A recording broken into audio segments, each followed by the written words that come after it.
Instagram'da var mı? Men muzыканы койгондо авторский право андай мындай деп өчүрүштү болот демечи. Ошон үчүн азыр музыканы өчүрүп койгон себеби ошол түшүнүңүздөрбү?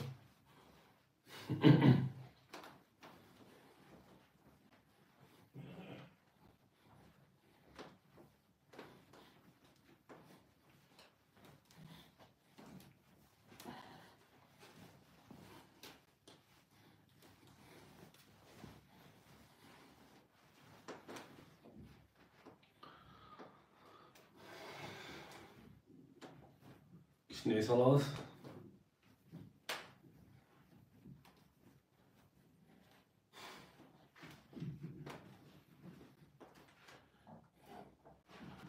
Үйгө мындай блог сатып алгыла. Блог сатып алып күндө мындай карап тургула.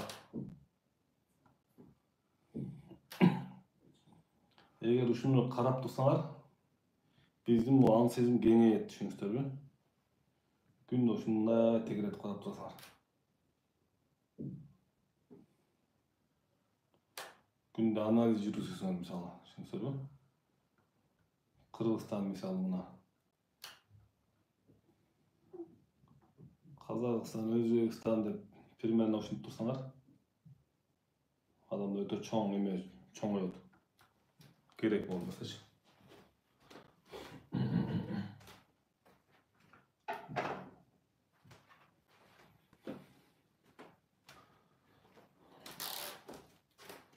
Анда эмесе баштайбыз.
Barыңlar.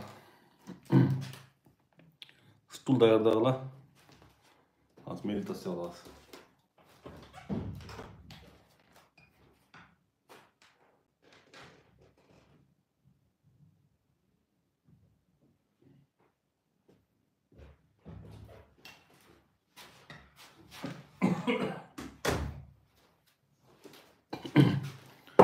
Kichine es alabız.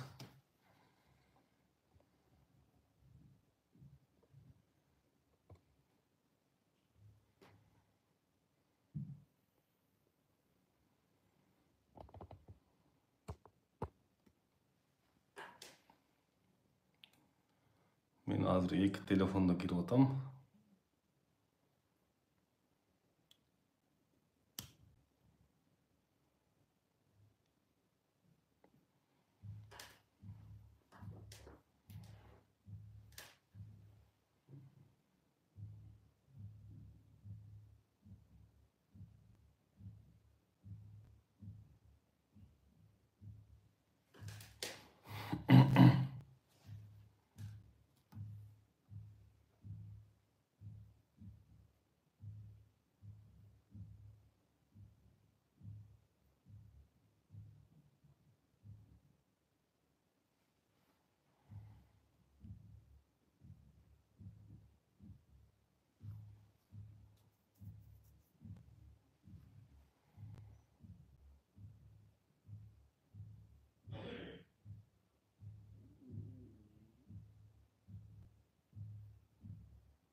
Düz oturabız.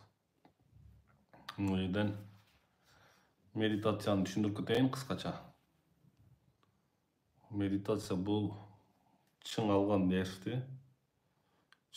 nerfti koya berүү. Düşündü? Orun bari nerften payda bolot. Azыр биздин bu katıgan nerf boşagondo, düşünürsünüz mü? Organizm özünü ayıktırıp başlaydı. Şunu to'g'ri tushuninglar. Düşünürsünüz mü?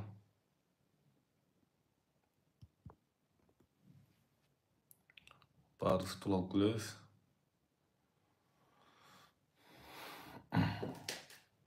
Жаңы кошулгандар барбы? Жаңы бизге вообще медитация катыша электер, жаңы келгендер плюс белгисин басабыз. Азыр кичине демиңерди баскыла. Демиңизди баскандан кийин анан медитацияны баштайбыз. Түшүнүңүздөрбү? Бул ошол чыңалган нервди кое берүү. Оорунун баары ушул жерден болот. Түшүнүңүздөрбү? Оорунун баары ушул эмеден болот. Жаңы келгендер бул жерде көп экен, жаңы келгендер. Ошон үчүн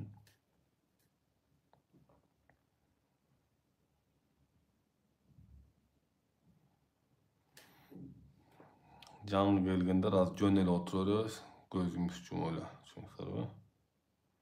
Эч кандай бир нерсени жаттап калганга аракет кылбагыла. Могу упражненияларды жаттап калганга аракет кылбагыла, түшүнүңүздөрбү? Кимде ким аракет кылса ал туура эмес. Вообще аракеттин кереги жок мында, түшүнүңүздөрбү? Жаттап калып, көрүп калып, эгер ошондой эле могу мен эмени жасагыңар келсе, гимнастиканы жасагыңар келсе, могу YouTube каналда сакталып турат эфирлер деп. Эң акыркы эфир ошол жакта сакталып, ошондон көрүп жасап турсаңар болот. Түшүнүңүздөрбү? Анда эмесе сабакты баштайбыз. Могу жаңы келгендер экен бул жерден плюс белгисин көп баскандар. Ошолор жөн эле мындай эле көзүңөр жумасыңар, мындай да. Oturaverasыңар. Эч нерсе кылбайсыңар. Эч нерсе кылбайсыңар, түшүнүңүздөрбү? Жөн эле мындай денени сезип эле отура бергиле. Оорунун баары нервтен кетет, могу нервтен кетет. Ошон үчүн жөн эле көкүрөктү сезип коебуз. Сезебиз. Ичти сезип коебуз. Бул биринчиси. Экинчиси жөн эле бүт денени сезип эле отура беребиз, бүттү. Мыслений дагы эме жок. Бошойм анан мындай кылам деген жок. Башында бисмилла деп туруп, Аллага таштап коебуз.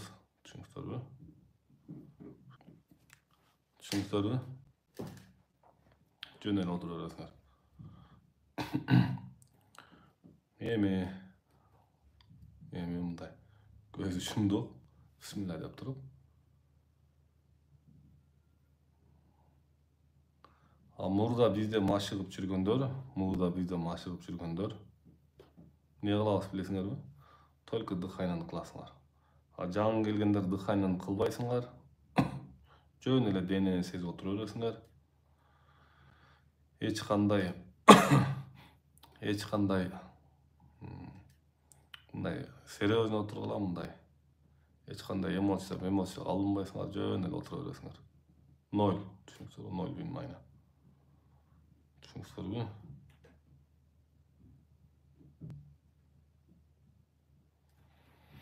Давайте бисмилла деп туруп баштадык. Көзү жумдук.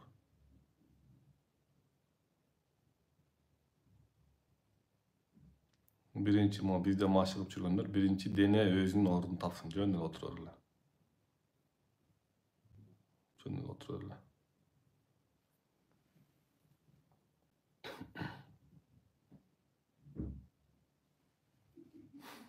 Жөн эле отура бергиле. Мен көзүмдү ачып берем, мага көңүл бурбайсыңар. Бул, мен дагы айтам, бул медитациянын максаты жөн гана катып калган нерв бошойт, түшүнүңүздөрбү? Катып калган нерв бошойт.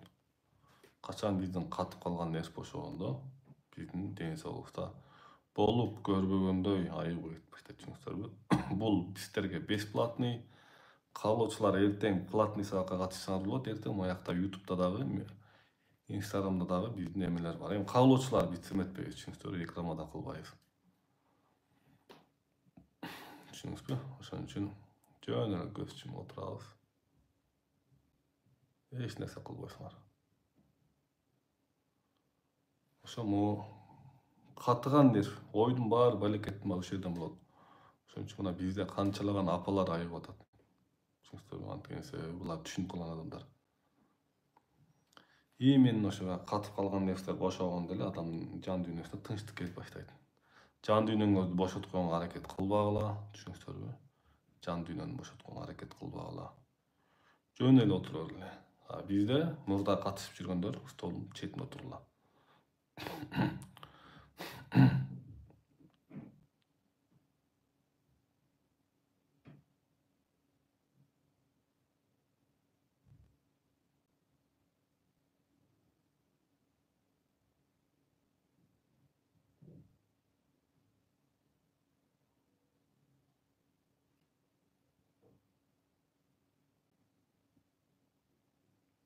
Жөн эле денени сезип отура бересиңер.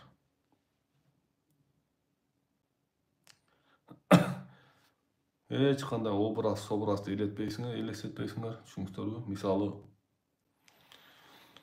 силерди ой басып отурат, ой басып отурса, эшик тыкылдап кетсе, ойдун баары жоголуп кетиптир, ошол эшикти байкап калабыз, ким болуп кеткен деп. Ошол адамды ой басып калат, түшүнүңүздөрбү? Ой. Ошол напряжение, түшүнүңүздөрбү? Намаз окуганда да ойдун баары жок болуп кетиптир. Алла Тааланы эстеп, Алла Таалам деп мындай окуп калабыз го, мындай. Түшүнүңүздөрбү? Ошондо жакшы жеңилдейт адам. Ошол сыяктуу эле бул жерден эми, конечно, намаз ыйык улуу нерсе, салыштырбайбыз. Бул жерде жөн эле мындай отура бересиңер, эч нерсе кылбайсыңар. 0 внимание, түшүнүңүздөрбү? 0. Башыңар катып турса дагы, мындай бошотконго аракет кылбагыла. Жөн эле туп эле отура бергиле.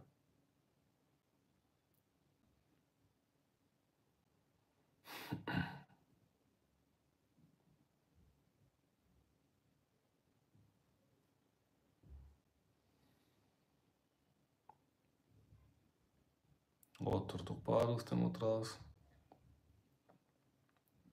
Жөн эле жанагы отуруп эле мындай.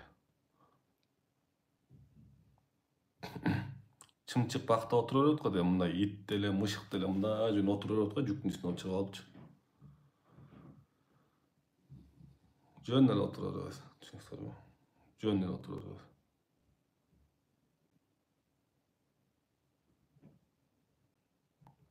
Мен көзүңөрдү ачкыла дегенче ачкыла, кимдин башы айланса, мындай кускусу келсе, көзүңөрдү ачып, кайра улай берсеңер болот. Анткени себеби, могу нерв бошоп баштаганда дагы адамдын баягы көңүлү айланып кускусу келген нерселер болот. Бул табигый нерсе.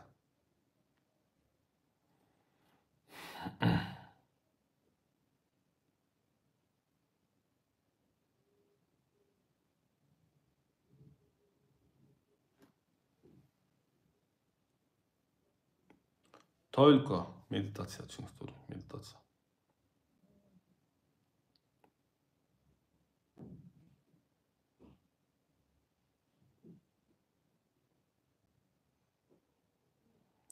Жөн эле отуруп беребиз, жөн эле.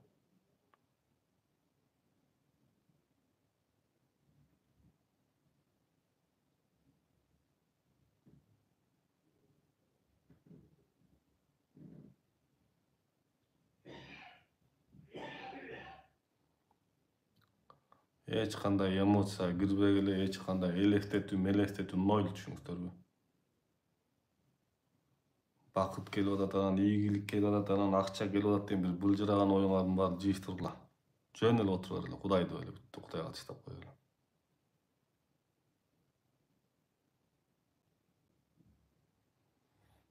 Денеңер сезип отуруп бергиле. Анча-мынча катыган жерлер болсо, мындай кичине бошотуп койсоңор болот.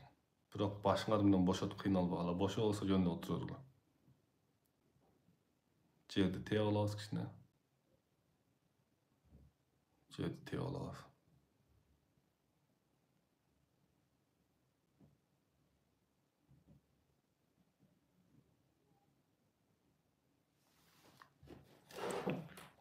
Түз, эң негизгиси мен могу гимнастиканы, мен сүйлөп атам, силер жөн эле отуруп бергиле, түшүнүңүзбү? Бул видео машык аткандар дыханияны кыла бересиңер. Мен силердин могу эмени кылдырып аткандын себеби, адам кыймылдаганда могу нерв, мозг отключение берет, түшүнүңүздөрбү? Мозг отключение бергенде адамдын ден соолугу оңоло баштайт.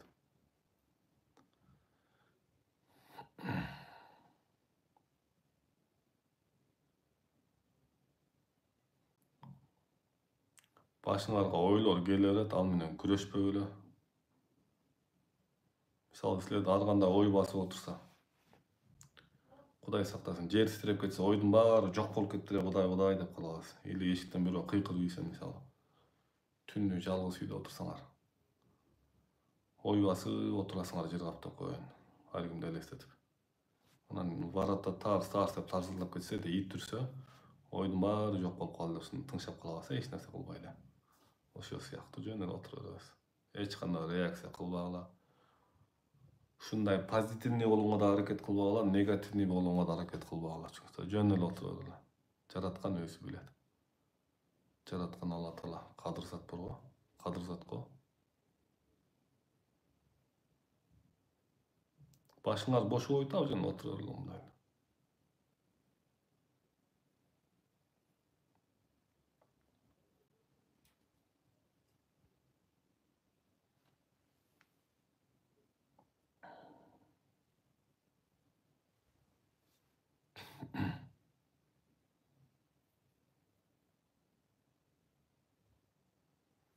Маалымат алуу үчүн деп да эме кимдер кыздар, менеджерлер барсаңарбы, канекей YouTube'га да жазып койсоң номуруңду.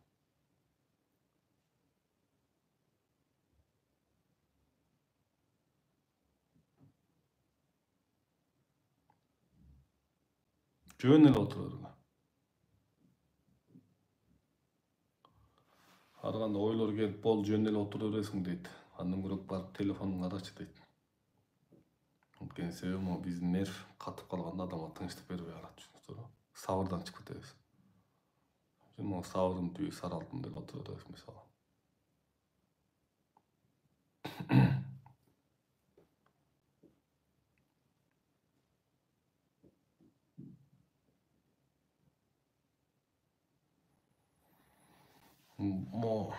Oturup жасай албай аткан жатып жасай бериңиz.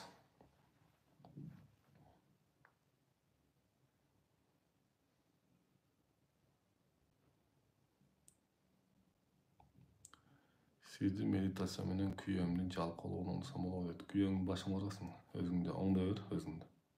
Сен оңдосоң күйөөң так секирип, сальташып калат, түшүндү?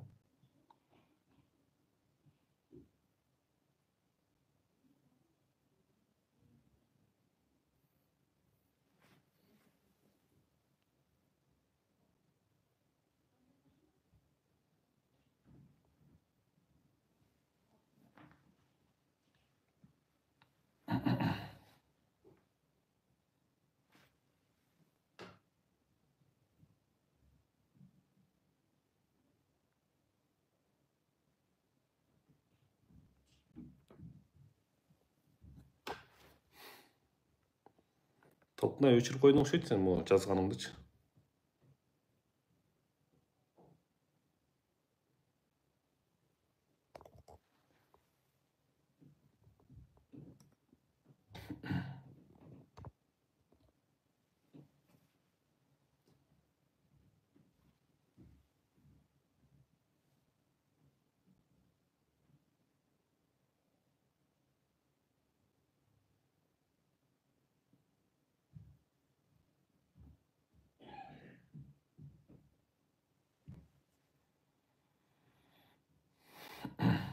Жөн эле отура бер, жөн эле.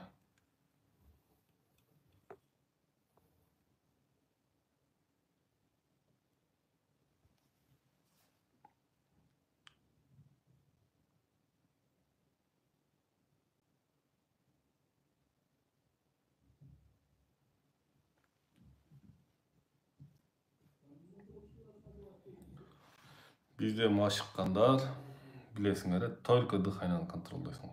Контролдобойсуңар, жасайсыңар мени үйрөткөндөй. Бизде машыкпагандар жөн эле отура бергиле. Тупо эле жасай бергиле силер, тупо эле. Тупой болуп эле жасай бергиле.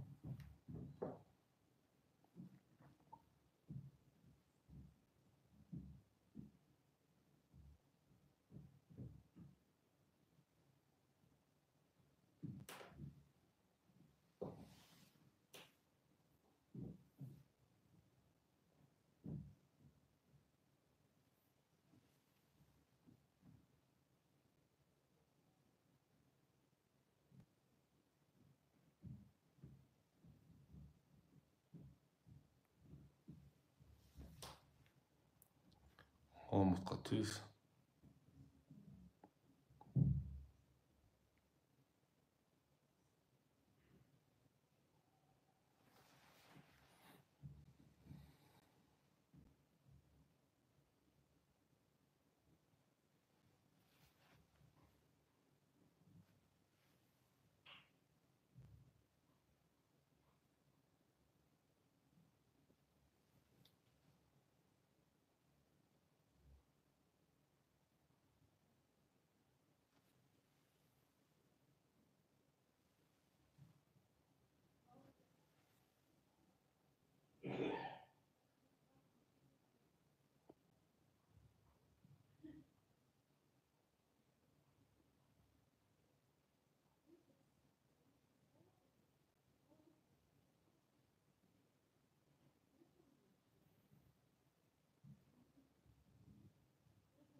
Толкунай эмеге сактаганды билбей атам.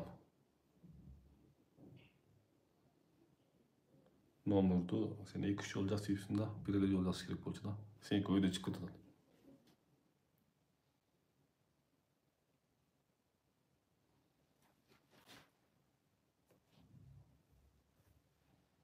Орус тилдүүлөргө орусча каналыбыз бар. Ошол жака кайрылыңар. Доктор Амирбек деп көрсөңөр.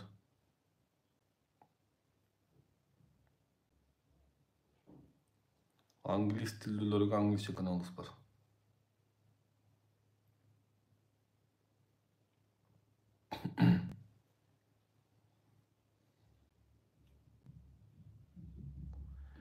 Жаңы кошулганда жөн эле отура бериңиз, түшүнүңүзбү? Жөн эле мындай көзүңүз чумуп отура бересиз.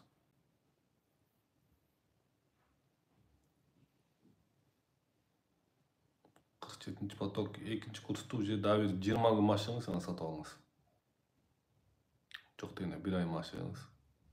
Анткени экинчи курс өтө терең программа. Өтө терең программа.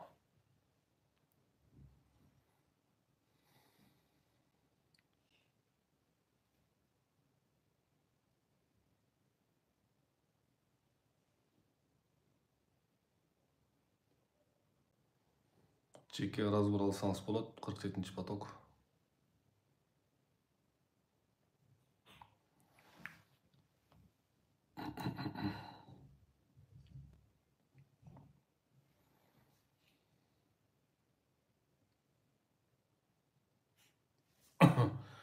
Аллах разы болсун. Менин кашым, чачым карарып баштаптыр. Эми байкадым, бирок бронхит жөтөл кыйнап кетпей атат дейт. Кетет. Уже чачтын карарганы бул чоң нерсе, түшүнүңүзбү? Чач караргандар бизде өтө көп, өтө көп. Жана аппак болуп, агарып кеткен чачтар кадимкидей карарат, түшүнүңүзбү? Карарып кеткендер көп, бирок токтотпой жасаш керек.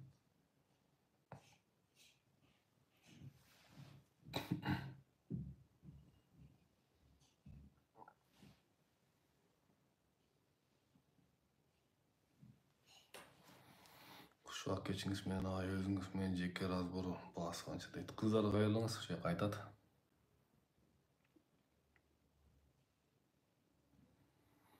YouTube'дан жасалат, менин чачым куулук түшкөнү токтоду дейт.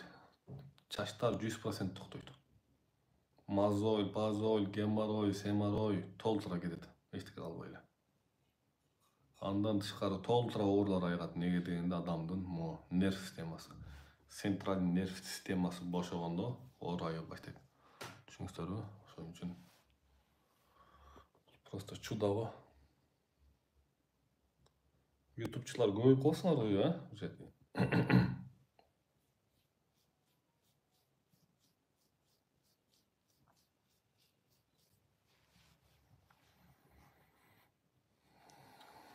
Убактыңар болгондо эле жасай бергиле. Убактыңар болобу, жасай бергиле, түшүнүңүздөрбү?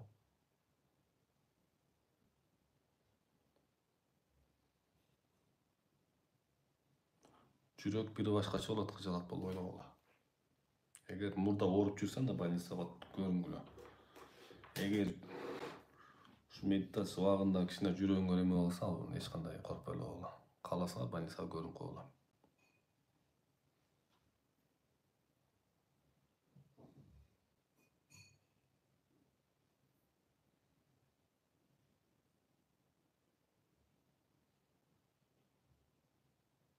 Омуртка түз. Бизде машыккандар, мурда машыккандар, только дыхание, билерман, силерман болгондор токтотула, түшүнүңүздөрбү? Жөн эле жасай бергиле, отурбай, эчтекени билбейсиңер. Бирок баарын билип каласыңар. Жасай берсиңер.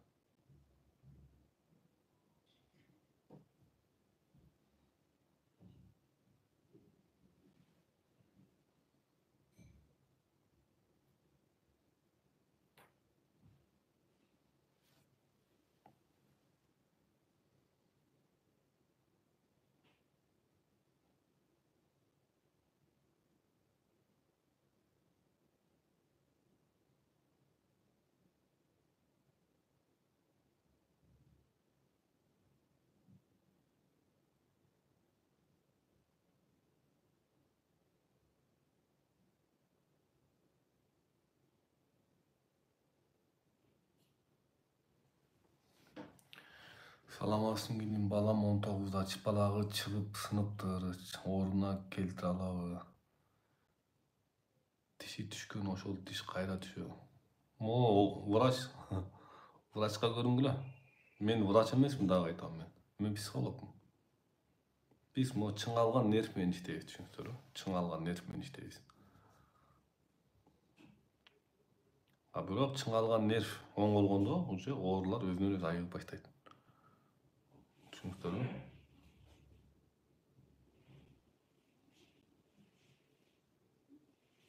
Жаңы келгендер жөн эле отура бергиле.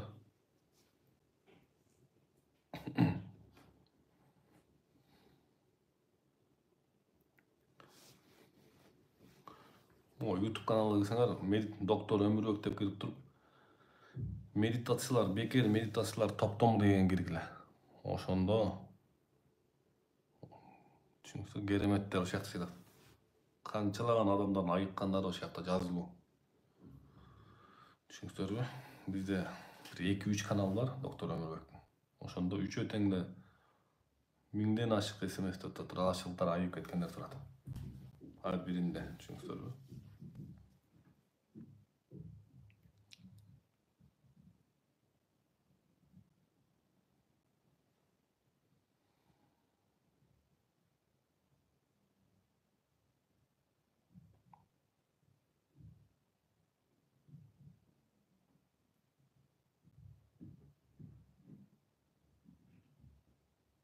Медитацияда арыктайсыңар, бирок ордуна келет. Бирок курт муртка тапшырып койгула.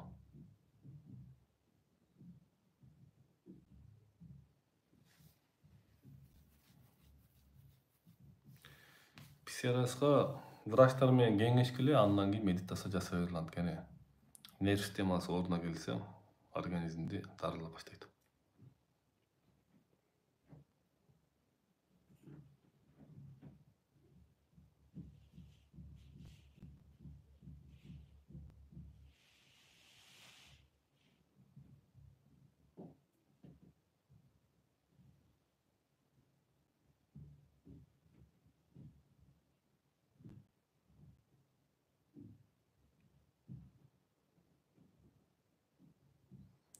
Сахар, давлениялар кеткендер өтө көп. Бирок ошентип эле доктурга көрүнөсүңөр, андан кийин кошумча жасайсыңар. Түшүнүңүздөрбү?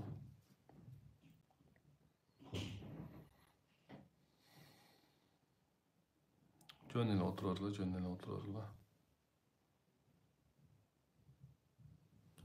Медитацияны бисмиллахир-рахманир-рахим деп ниет кылып койгула, мусулмандар болсо, чынан ар ким дин эркиндиги адам өзүнүн колунда. Кудай баарыбыз тең Кудай дейбиз да. Жаратканга бисмилла деп коюп туруп жасайт. Мен мисалы ошентем. Мен мисалы мусулман дининде карманганым үчүн мен медитацияны ишти жасаарда чын жүрөгүмөн ниетимди жаратканга коюп, Алла Таала мени адаштырба деп бисмиллахир-рахманир-рахим деп туруп, анан акырын гимнастикалардын баарын жасайм, түшүнүңүздөрбү? Эгер мен Будда болсом, анда өзүнүн Кудайга, ошол Будданын илиминде де, Кришна болсом, Кришнанын илиминде мен сыйынып отурмак болушум керек деп ойлойм.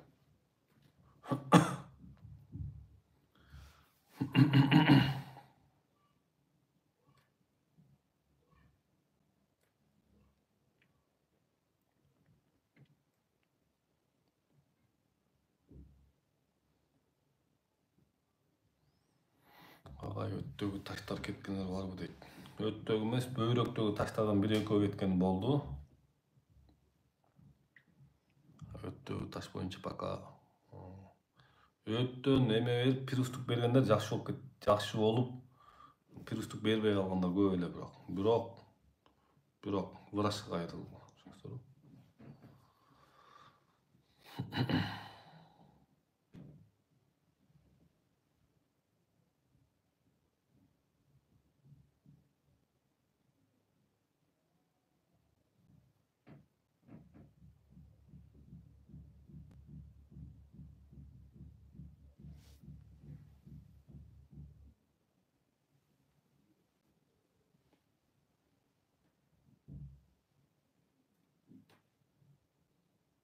Зоптун айыккандар толтура. Зоптун жакшы болгондор көп, неге дегенде meditatsiyalar toplamında var plus Doktor Ömürbek Ozuşlar dep girsеңер ошол жакта толтурам. Айкылдар işte.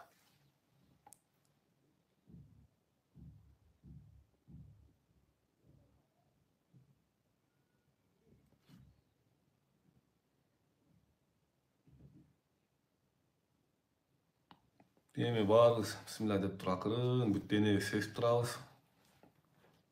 Мындай жыйнактуу болуп турабыз, жыйнактуу. Чачылбайбыз. Эми акырын көзүбүздү ачабыз. Массаж кылабыз мынтип.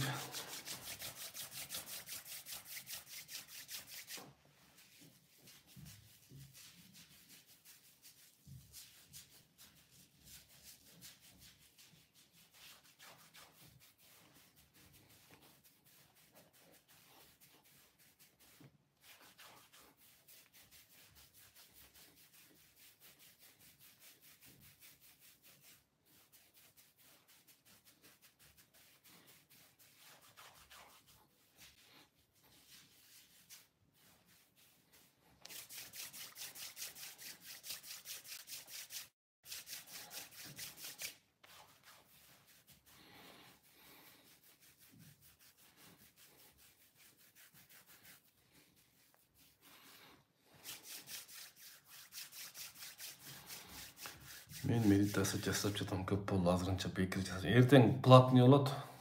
Платный катышып болот. Бекер вообще укмуш. Бекерден ушунчалык көп адам айып кеткен. Өтө көп адамдар айып кеткен бекерден.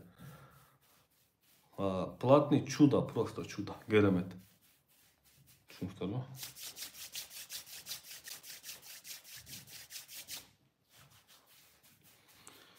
Бөйрөктө кисте бар дейт, эмне кылым керек дейт. Врачка бир көрүнүп коюңуз, анан катышып беребиз. Бул психологияны профессионалдуу дарылоо эмес, эч убакта адаштырбагыла, аралаштырбагыла түшүнүңүздөрбү? Мен деле ооруп калсам, врачка барам. Мен деле ооруп калсам, дары ичем. Мен деле грипп болуп калсам, дары ичем. Мен деле бир ооруп калсам, укол алам, мен деле капельница алам, түшүнүңүздөрбү? Андан кийин анан бул нерсени жасай бергиле. Фанат жаман нерсе.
Денени силкейбиз. Жерге мындай катуу эле тийсин. Денең титиресин.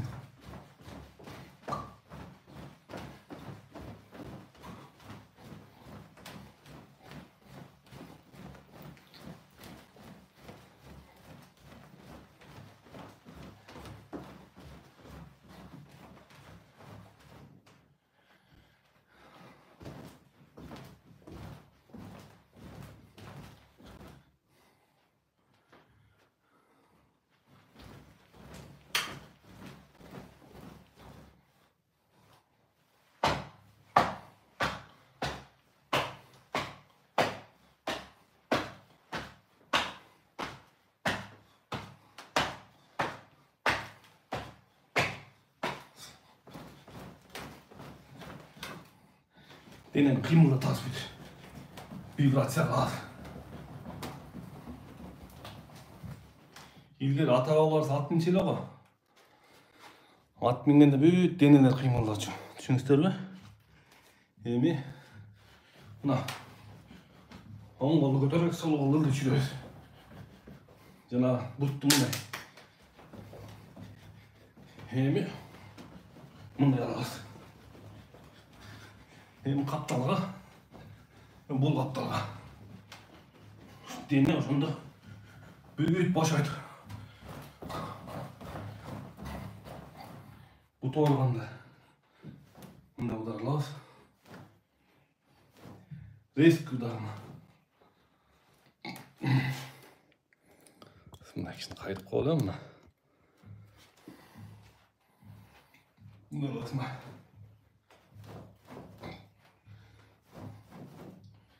Бул буту. Бул буту. Бул буту.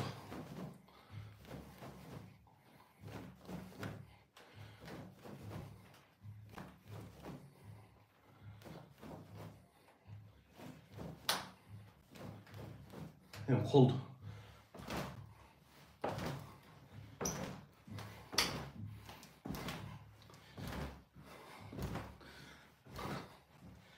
Adam neden ağrıyor? Adam köp tamağı içkenden kıymıl yoktan ama uşak sülüğünden ağrıyor da.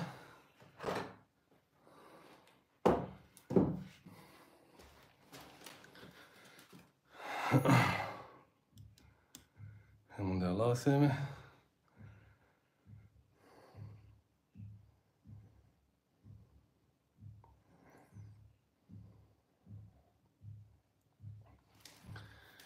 Ушул баарыңыздарга ыраазычылык, maaşı бериңиздер.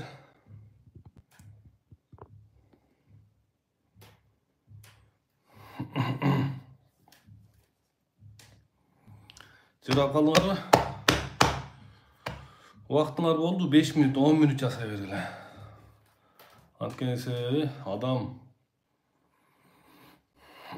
учур чакы келип айтат. Түшүнүңүздөрбү? Анан бүт чудалар ошол жерден башталат. Ama bizim nesede unikallılığı ne de bizge? Bu ilimin unikallılığı ne de? Unikallılığı uçuş şaktın elementleri. Şunun için biz adamlar bolup görбөгөндөй ayıp atkandar oşondoy. Çünkü biz muşul emedile kişine target getirdik. O şey target getirbeyiz biz. Ana mында ушундай кези келгенде айтып коебуз, эртең сабак болот, платный сабак. Каалоочулар катышкыла, аны өзүңөр билесиңер. Биз эч убакта давай жаздыргыла, анан атаң чакыр, апаң чакыр, анан тууганың чакыр деп аябай результат деле реклама деле кылбайбыз. Баардык нерсе өзүнүн жолу менен кетирген жакшы, түшүнүңүздөрбү? Ошол күндө ушинтип жасай бергиле, машып бергиле, чуркай бергиле. Адамда дагы айтам. Мо медитация болуп көрбөгөндөй өзгөрөсүңөр, болуп көрбөгөндөй. Бул нерсе силердин түшүңөргө кирген эмес. Түшүнүңүздөрбү? Мо бул системаны мен көп жылдан бери коюп, ушуну иштеп чыктым. Бул жерде болуп көрбөгөндөй өзгөрөт, мен дагы айтам. Мол жерде мына канча ыраазычылыктар, тынымсыз ыраазычылык кетет Кудайга, Кудайдын кулагы сүйүнсүн. Тынымсыз. Биз эфирге чыкканда тынымсыз результаттар эле, тынымсыз, тынымы жок. Түшүнүңүздөрбү? Ошон үчүн могул жерден ушуну бекер медитацияны жасай бергиле мо YouTube'дан. Андан тышкары эмелер, каалоочулар эртең платныйга катышып койсоңор болот. Түшүнүңүздөрбү? Аны өзүңөр билесиңер. Эртең кечки саат 8'de 9'da башталат. Ошол, урматтуу катышуучулар.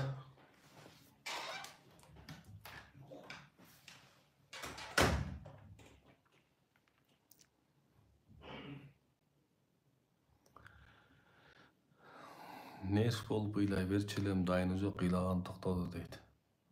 Allah razı olsun. Mına hazır mı? YouTube'dan dağı 350-400'e çıkıp adam katışadat. YouTube'da, Instagram'da 350'den aşık katışadat. Bular maşhurlar, jönüyle maşhurlar. Çünkü bu. Tölkü maşhurlar, başka nersen gereği yok. Men aytıp koyayım. Мол жашоодо изденип тияктан окуп бияктан окуп тажап калгандар үчүн коюлган могу бизнес тема. Түшүнүңүздөрбү? Башы чирип калгандар үчүн коюлган могу бизнес тема. Ушундай окуй берет. Китептин артынан китеп окуйт. Мен кыйынмын, мен баланча китеп окугам, анан мен мынча китеп окугам. Анан мен өзүнчө эле окумушмун дегендер үчүн ошондойлор үчүн коюлган система бул система. Түшүнүңүздөрбү? Мындай илим азыр пока бар, бирок аз. Бирок ардынан массовый жайылып атканда да могу медитация менен уже билесиңер, Сабак 3 күн болот. 2 күн сабак өтөм. 2 күн сакталган эфир берилет. Түшүнүңүздөрбү?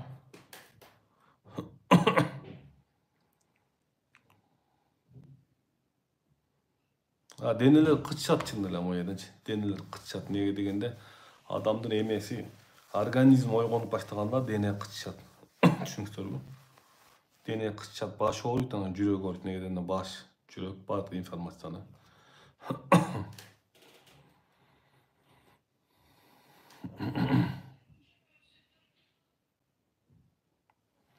Саморазвитие китептер көп үйдө жоготойм дейт. Эми ошондон пайда алып өзгөрүп кетсеңиз, аны өзүңүз билесиз. Түшүнүңүзбү?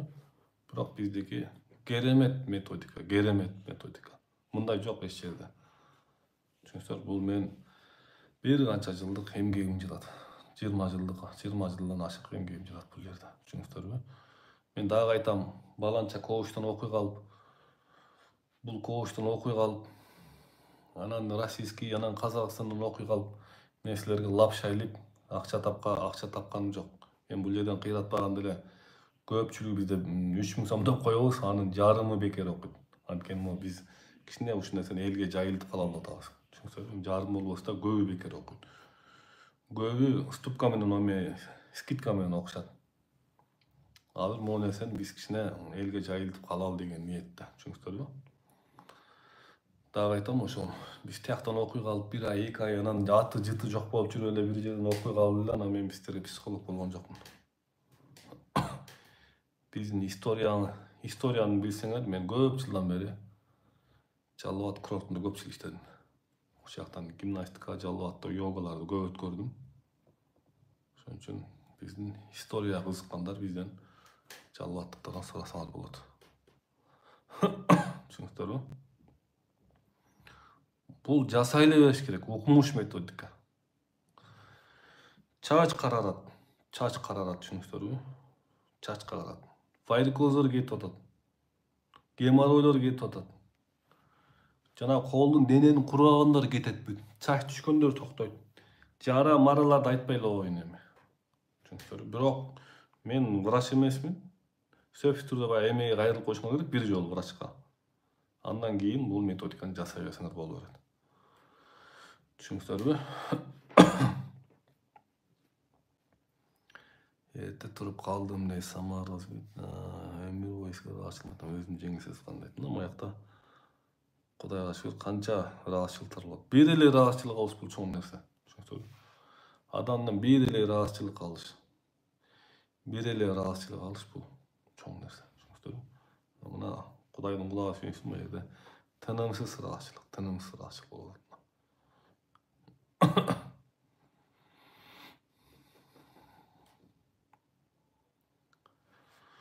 Мен да эске ыраазымын дейт. Сизге өтө чоң өзгөрүү келди дейт. Ыраазым агай дейт. Молодец, ыраазычылык айткандар рахмат. Ушундай адамдарга илим билим жугат. Түшүнүңүздөрбү? Айтып түгөнгүс керемет дейт. Сөөктөрүм, белдерим ооруп жатат дейт. Özgörler abdan köp deyt. Sağa rahatçılık bildirem deyt. Çünkü rahatçılık bildirem deyim ayakta. Baş ayağı yok rahatçılık buna. YouTube kanalında tolturup rahatçılıktırım. Çünkü biroq mo YouTube kanalları ame olgon üçün denem bir saat tülep düştü sonuna agay deyt. Daha köp özgörülür deyt. Polny kebir adamdan dene sıyırılıp düşöt.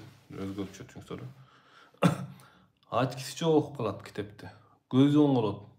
Göz oňolat. Tişleriňe agarat mo, tişleri agarat. Sarı var o, kareysir getet. Söyle. Agay ömürüňizge bereke, göldögü, ıskölдөй 5 günlük rettiňizge gatyşyp aýagay sonda rezultat alyp kelgem deyt. Bara deyt. Bu ýylda barasy sonun gatyşykla çökün boýsuňar deyt. Rahatçılık deyt.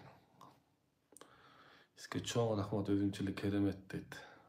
Çın dilmen razım ay sonun deyt. Allah razı olsun sizlerge barıňyzlarga o rahatçılık aytganlar. Düşünüňizler ha? Rahatçılık mende özgörler köp bolup жатыр. Razımyň saga deyt. Allah'ım gollasın karma degen. Karma degen bul sen kılgan işiňiň akıbeti. Düşünüňizmi? Jakşı iş kılıp, jakşı emelerdi kılsaň, jakşı nerse gelet. Tetir işler kılsaň, tetir nerse gelet. Düşün, sen kılgan jyýyntygyňdan mömesi dep goýsa bolat. Muny bir kırında şunday gotorulady. Düşünüňizmi? Bul başkaça har kim düşünöt, biroq eme bir ele karma bul. Kılgan emeňdin jyýyntygy düşünüňizmi? Karma dese jaman emes bul. Jakşı karma var, jaman karma var. Düşünüňizmi? Agay çudo deyt. Stres demin. Stressdegiler страшный жардам болот çünkü. Salamasy barçyna Kadyrökan meditasiýasyny emne aýyrma deyt. Em barçynaja negizi bizden men janynda jürüp öýrengen bu meditasiýany. Anan keyin ele bilbeyim az neni öýretip otup dil düşünmem dil alçy. Biroq bizde köp aýtyp otat. Barçyna Kadyrökan meniň учителим biroq.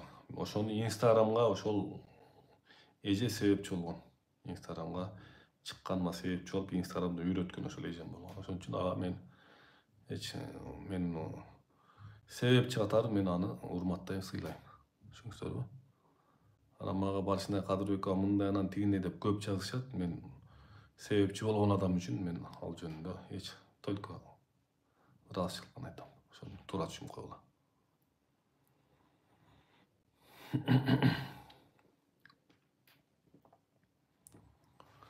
Tapkanyňyz uzun bolsun deyt. Rahmat barıňyzlarga. Meditasiýa üçin başyma mıldymyzda. Meditasiýa üçin başyma mıldymyzda deyt. Kutluktayım. Adamda mo emeler açılganda baş boş otuşunda bir mızdak ayda ötüp deneni bir sıraç. Düşünüňizmi?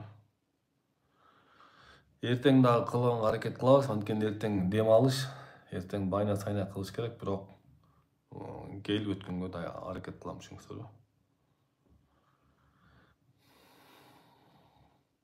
Biohacking degen barıp ismi bilbetken mınan biohacking dep barçyna jemetip jüröt go. Agay meni bir jigit tuntaba jüröm, meditasiýa jardam berýär deyt. Jardam beretken eş jardam beret. Sen jüröňe ısınot emi. Bu süý, müý, orunlar ile ısınoo retinde gelet da. Isınoo retinde düşünüňizmi? Siz oşol nemi jüröňizge Hudaýdy girgizseňiz аны unutup kalasy. Men da başymdan ötken. İlgeri men biröň süýüp kalıp kıynalıp anan jürögüme girgize algan sezimde 2 günde kutulup ketken men. 2 günde sapsem tanybay kalgam. Çünkü antkeni sebebi bu Kur'anda dile var. Kur'anda yana paýgambarlaryň okuyalarynyň bar. Barçynaýdyn murunky kurslar tölke akça jyýmay bolчу. Emi meditasiýa jasaty aýlasyp ketip deyt. Emi any aýta albaým valla. Ejem men al ejem sylaýym, urmatdaýym. Al ejeme jaman demedil jaspaýla valla.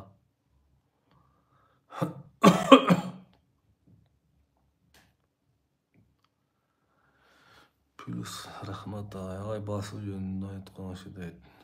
Instagram азыр жатат. Ол денемди тоңгулум келет, чоң рахмат эле.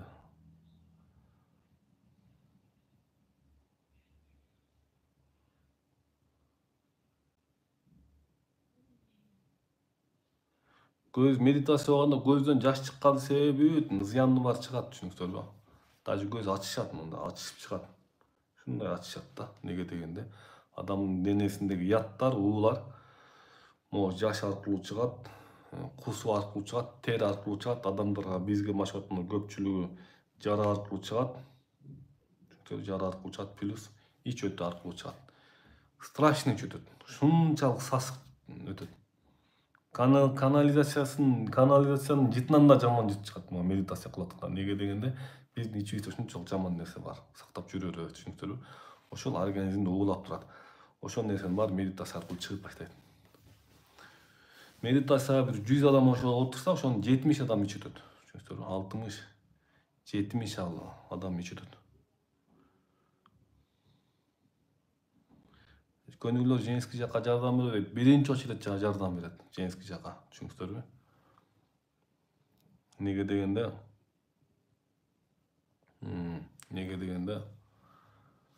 нерв оруңот да, нерв оруңону баары берет, түшүнүңүздөрбү?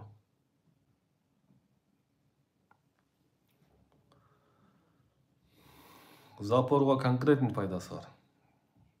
Кээ бир адамдардын ич өтпөйт, түшүнүңүздөрбү? Ар бир WhatsApp'тан ачкыбыз келип калды.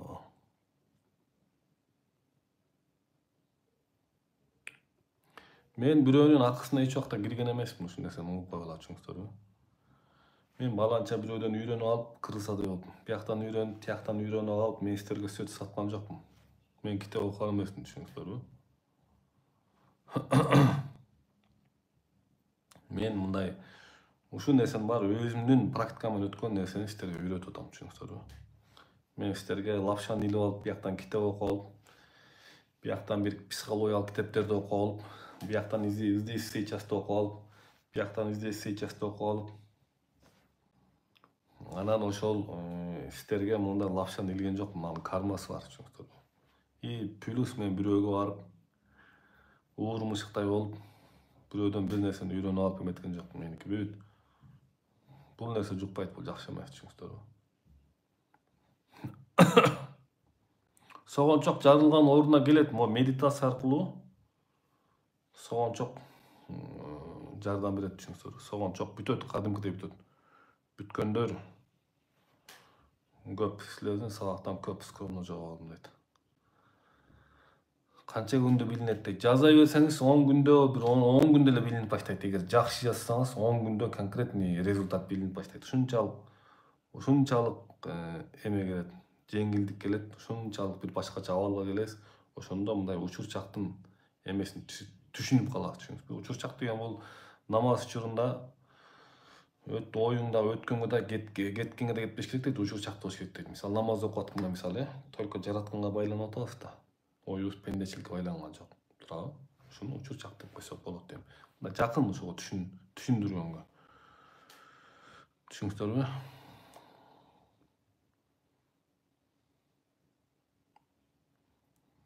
Эртең прямой эфир 8'de башталат го дейм эртең. Кудайым буйрса 8'ге аракет кылабыз. Түшүнүңүздөрбү?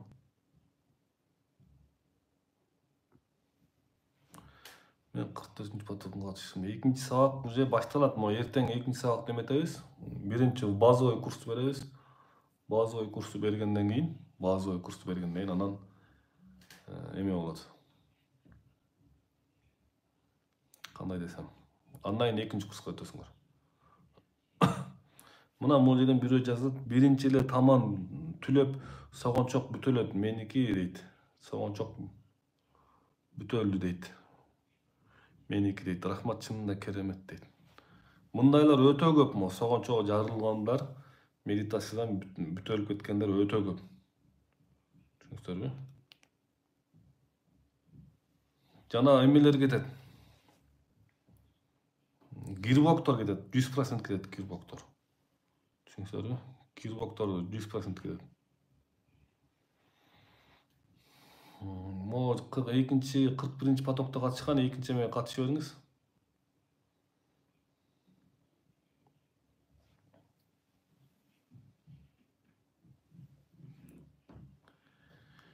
Сегиз туура ато өтө эле кеч болуп кеткен дейт. Давление болбой калды, мага дарысы жок, жүрө алчу эмесмин дейт. Маяктан кундуз деген жасалат, мисалы мына. Бияктан толтура эмелерди өткөрүүнү окуп элем о, эмеденчи. Берки каналдан. Аллахым ыраазы болсун сизден. Экинчи курс мага да скидка алып бердиңиз. 2 дүйнө бактылуу, пайдалуу байлыктарын насип кылсын Аллахым дейт. Абайсызга чоң рахмат, Алла ыраазы болсун, ömrүңүз болсун. Кыргыз элине пайдаңыз тийип жүрө бериңиз дейт. Күнүнө мага десе 10 жолу жасаңыз медитацияны, түшүнүңүзбү?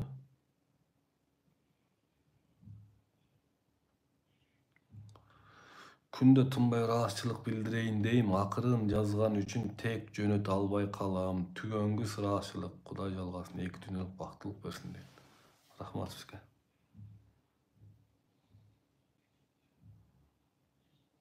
Рахмат, ыраазычылык айткандар, рахмат. Менин кулагым чуулдап, кечке башым ооруп, давлением көтөрүлүп жатат. Сөзсүз түрдө дары ичиңиз, түшүнүңүз. Дары ичип, көк чай ичиңиз, давлениеңизди түшүрүңүз. Андан кийин аз-аздан кыймылдаңыз, аз-аздан, түшүнүңүзбү? Врачка көрүнүп коюңуз, врач уруксат бербесе, эметпей эле коюңуз. Запор кетет. Ичи катып аткан медитация. Ичи өтпөгөндөр эч нерсе болбойт, түшүнүңүздөр. Анткени кээ бир адамдардын ар жагынан организм жакшы иштейт, ошон үчүн ичи өтпөйт.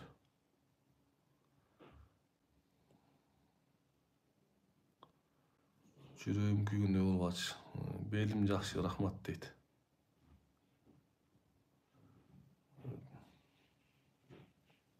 Онкологический оорулар бизден жакшы болуп кеткендер көп. Доктор Өмүрбек отуздар дегенге кириңиздер, бирок биз жакшы кылабыз деп айтпайбыз, ушул нерсени эсиңерге түйүп койгула. Бирок медитация менен жакшы болуп кеткендер бизде көп. Түшүнүңүздөрбү? Бирок мен дагы айтам, мен жакшы кылам деп ойм, мен врач эмесмин. Каймер айыккандар өтө көп.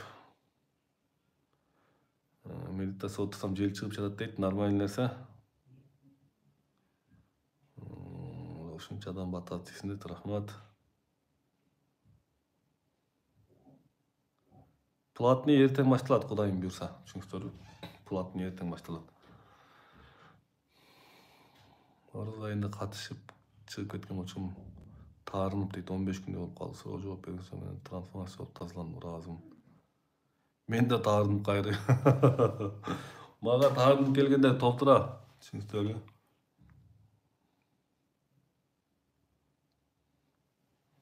Бүгүн бир бала чалыптыр, мен эжем эмне сөйлөсүң деп. Экөө урушуп кеттик анан. Анан жакшы бала экен. Өтө сонун бала экен, кайра экөөбүз элдешип.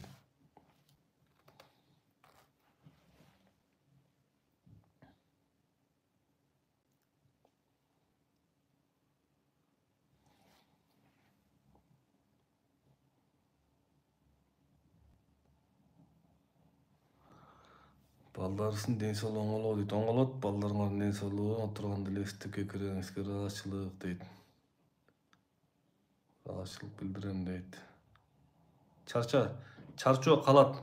Бөйрөк ооругандар өтө жакшы болот. Бөйрөк, анткени могул жерде организм полный жакшы болуп баштайт. Анткени центральный нерв бошогондо, дагы айтам, центральный нерв бошогондо организм айыгып баштайт. Өзүнөн өзү айыгып баштайт, түшүнүңүздөрбү? Чарчаган совсем калат. Боюнда оорулар жасай бергиле, панический атака июрумда.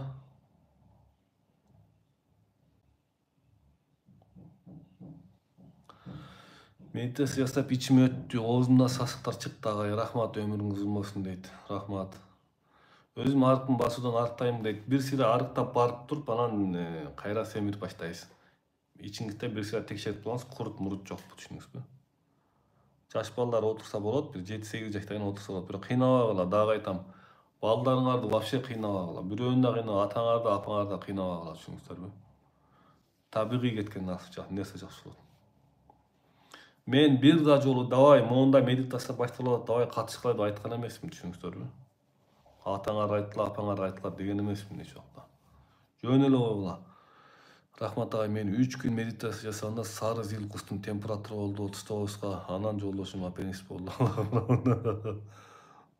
Көз көрөбүз, группа майыпта болуп жатат дейт. Балам экөөбүз көрөбүз, биринчи группа майып результат болуп жатат дейт. 14 жаш. Майыптардан жакшы болгондор көп эле болду. Ревматоид полиартрит жакшы болгондор толтурабыз дейчи. Түшүнүңүздөрбү? Неге дегенде доктор Өмүрбек Олжустурга кириңиздер, ошол жакта толтура.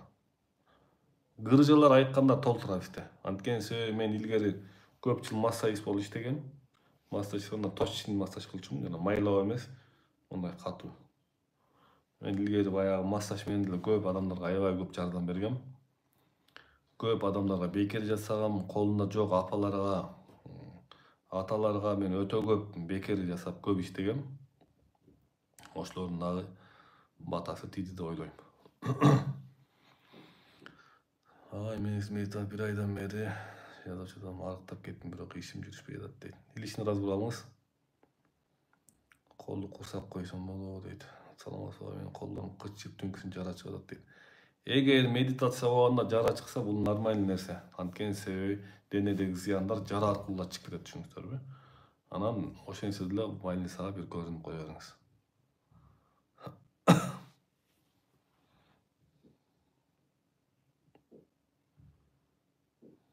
Артриттер айыккандар өтө көп. Артриттер айыккандар өтө көп.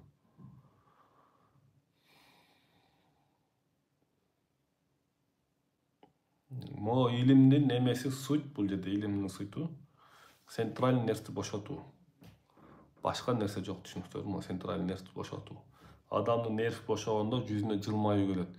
Жүзүнө жылмаюу келгенде адамга периштелер келип баштайт, түшүнүңүздөрбү? Анткени периште деле жылмайып турган адамды жакшы көрөт экен. Бектур личный, Өмүрбек личный. Эми могу личный разбор только даяр болгондор келгиле. Мен кичине эле сүйлөйм, бир 10-15 мүнөт ашып кетсе, 15 мүнөт максимум. Жөн эле мындай эле сүйлөшөбүз, түшүнүңүздөрбү? Ошондо мындай бир нерсени лап этесиңер, илип каласыңар, болбосо жок. Тиштенип калып жатам дейт. Тиштенгениңиз бул эме эле, напряжение эле. Бөйрөктөгү таштардан бири экөө болду кеткен, бирок эң жакшы бөйрөктөгү ташка могу бозо жакшы деп мен көп уктум да. Бозо барго, ошону бозону бир жума ичип коюп тургула. Бир 2 айда бир жума. Неге дегенде жана накип болгон чайнектерге, накип болгон казангабы, накип болгон кастрюл болобу, накип болгон любой жана илгерки жана ток чайнектер бар эле го, накип болгон. Ошого бозону куюп койсо, ошол аз убакыттын ичинде накип эзилип жок болуп кетет, түшүнүңүздөрбү? Анткени себеби бозонун ушундай касиети бар экен, могу бөйрөктөгү эмелерди эметип жиберет экен, ээритип жиберет экен. Анткени мен муну көп кишиден уктум. Бир кишиге өзүм ошондой өтүндө таш жылып барып туруп калган экен. Приступ берип, анан чоң апасы айылга чакырып, Казырман деп айке. Анан ошол жакшы болуп кеткен деп өз айтып берген, уккам мен. Тизеси ооруган байкаппасыңыз, азбастан баскыла. Башым чыңыра берет, 15-жылдан бери канча керек дейт. Ай. Сиз өтө тактаана жооп берип, туура маалымат берет экенсиз. Ийгилик дейт.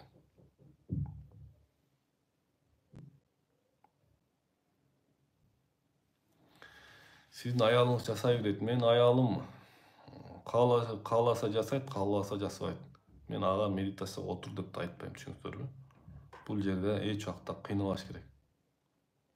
Ал азыр мына кес-кесте отуруп калат, мына көзүн жумуп отуруп калат да. Ал нар жактан келет, ал адамга кыйнабагыла, түшүнүңүздөрбү? Динде деле айтылат, динде зордоо жок деп коет. Бир ооз айтып койгула болду дейт, түшүнүңүздөрбү? Анан Алла таалам өзү эме кылат. Бирок айтып коюш парз. Жакшы нерсени укканда айтып коюш парз деп айтылат. Жакшы нерсени угуп алып туруп, аны катып жүрсө да болбойт, түшүнүңүздөрбү? Ошон үчүн мен могу жакшы нерселер менен сиздер менен мен бекер бөлүшүп, могу бекер медитацияларды эметкенимдин себеби ошол. Мен сиздерге бул жакшылык менен бөлүшүп коюн атканым ошол. Онкологиядан жакшы болгондор өтө көп бизде. Бирок биринчи очередь врачка кайрылыңыз, андан кийин жасай бериңиз. Анткени себеби бул тарыхта жана Луиза Хей жана башкалар онкологиядан айыгып кеткендер көп, мисалы түшүнүңүздөрбү? Медитация менен айыгып кеткендер көп. Ошондой эле жана Джо Диспенса деген бар го. Ошол дагы өтө чоң оорудан айыгып кеткен медитация менен, түшүнүңүздөрбү? Неге? Бул илимий жактан изилденген нерсе, бул факты, адамдын мээси ордуна келгенде баары айыгып кетет, түшүнүңүздөрбү? Бирок деген жактары бар. Могу биздин окууга катышсаңар ошол жакта мындай полноценный түшүнүп аласыңар. Полноценный ошол баардын ичине мусулманчылыкты дагы, эмени дагы, кыймылды дагы, тамактын баарын киргизип тагыбыз системага. Түшүнүңүздөрбү?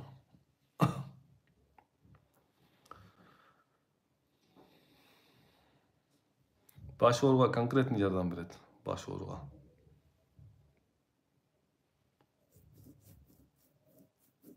Балам сүйлөп жатат, Аллах разы болсун дейт.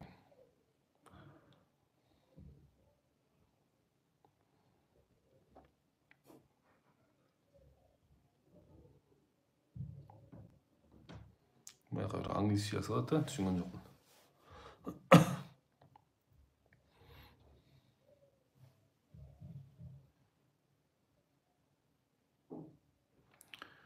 Могу бек турбай эме кыласыңар. Менеджердин телефону турат го мына жерде, Каныкей деген. Ошого жазсаңар, ошол эметет. Мен да жасабай жүргөм, 2-3 ай угуп жасабай жүргөм, азыр онлайн болот деген үчүн жасап көрөйүн дедим эле, сонун биринчи күнү эле жасап жеңилдедим дейт. Бул медитация уникалдуу нерсе, түшүнүңүздөрбү? Өтө уникалдуу нерсе, өтө терең нерсе, өтө ыйык нерсе бул, түшүнүңүздөр. Анткени себеби бул мусулманчылыкта айтат, муракаба деп коет экен да. Өзүңдү жараткан менен болгон байланышты түзүү деп коет экен, или жаратканга болгон, мындай жаратканды табуу деп дагы которулат экен да. Ошон үчүн мен бул нерсени алып чыгыштан мурда муну моллолор менен, баардык илим адамдары менен, билим адамдары менен кеңешкем, түшүнүңүздөрбү? Кеңешкем. Ошон үчүн бул жерде ширик мерик дегендер бар. Аларга ошондой эле жанагы өтө эле ашынган фанаттар бар. Астафырлах, бир нерсе соңга ширик мерик дейт. Өткөндө бирөө келди. Бул болбойт, бул ширик, бул мындай тигиндей деп бир сүйлөйт. Анан айттым, чубак ажыга ишенесиңби? Сен ишенем дейт. Анда ютубтан медитация, чубак ажы медитация тууралуу деп териңизчи дедим. Анан ошондой болсо жабылып калды да, түшүнүңүздөр. Ошон үчүн Чала молла Диммузат деген ошол. Бул жерде конечно, кээ бир медитация үйрөткөндөр бар. Алар медитация жасатып атканда бизде андай жок. Отурасыңар, анан атаңардын элеси келет, апаңардын элеси келет, анан коргоочуңар келет, анан акча агылып келип атат, анан укмуш деген. Менде мындай нерсе жок, түшүнүңүздөр. Мен ал нерсени түшүнө албайм. Биз мындай реальный нерсе менен иштешебиз. Иллюзия менен иштешпейбиз, түшүнүңүздөр. Ошон үчүн мен сиздерге эч убакта иллюзия берген эмесмин, түшүнүңүздөрбү? Баары жакшы болот, анан мындай тигиндей деп да айткан эмесмин, түшүнүңүздөрбү? Только жасагыла болду. Жасасаңар жакшы болосуңар, жасабасаңар өзүңөр билесиңер.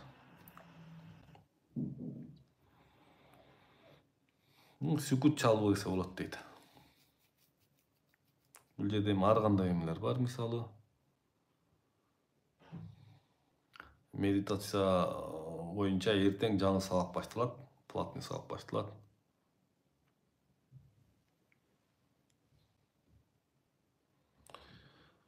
Мен 3 күн медитация жасап жатам. 2 күн подряд түш көрдүм. Бүгүн билинет. Түш, конечно, бул кээ бир түштөр ыйык нерсе болот. Алла таалам жиберет. Анан жөн эле өзүнчө эле көз ачып болуп эле, анан өзүнчө билерман болгондор жөн эле машыгыр эле, түшүнүңүздөрбү? Башты ортпай.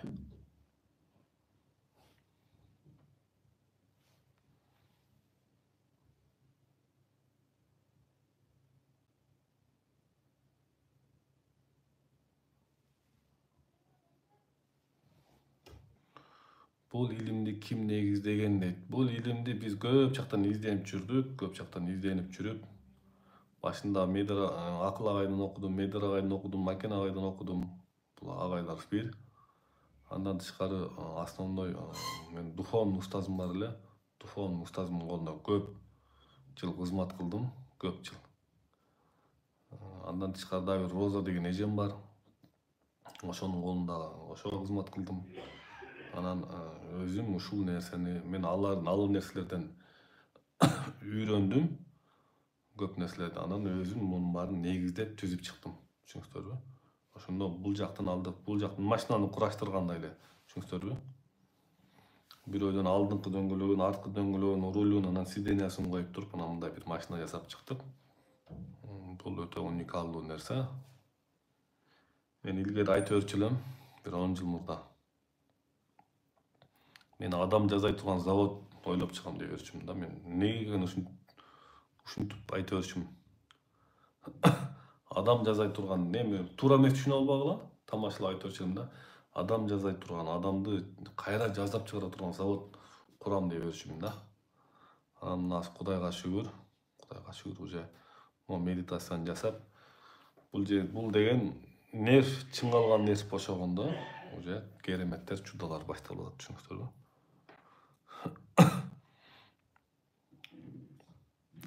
Медитация отурсам эле ичим ката берет дейт. Сиз биздин медитацияга отурдуңуз беле? Эгер бир детальдарын кошпой алсаңыз да ошондой болот, түшүнүңүздөрбү?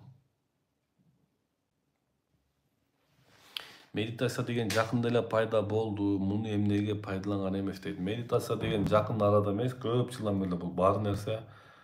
Чыгыш илимдеринде медитация деген нерсе толтура. YouTube'га кирсеңер деле медитациянын түрү менен турат. Мондай эмес, мондай түрлөрү бар медитация, түшүнүңүздөрбү? Бирок мондай биздикиндей лечебный эффект боюнча мен көрө элекмин. Бар, бирок көрө элекмин. Түшүнүңүздөрбү? Бул не деген илим, теңирчиликпи дейт.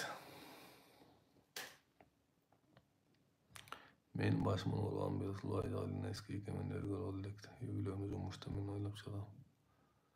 Ишке ашылабай медитация күнүгө кылып жатам дейт. Агай кечиресиз, эркектер катышса болобу, мужской жака кандай пайда болот? Мужской жака 100% пайда болот, 100%. Импотенция, простатит, срастатит, даже жанагы туалетке барганда агып калат, эркектердик жаш өткөндөн кийин мисалы. Чүчкүрсө деле, сийсе деле, эметсе деле, сийдиги чыгып кетет, ошонун баары токтойт.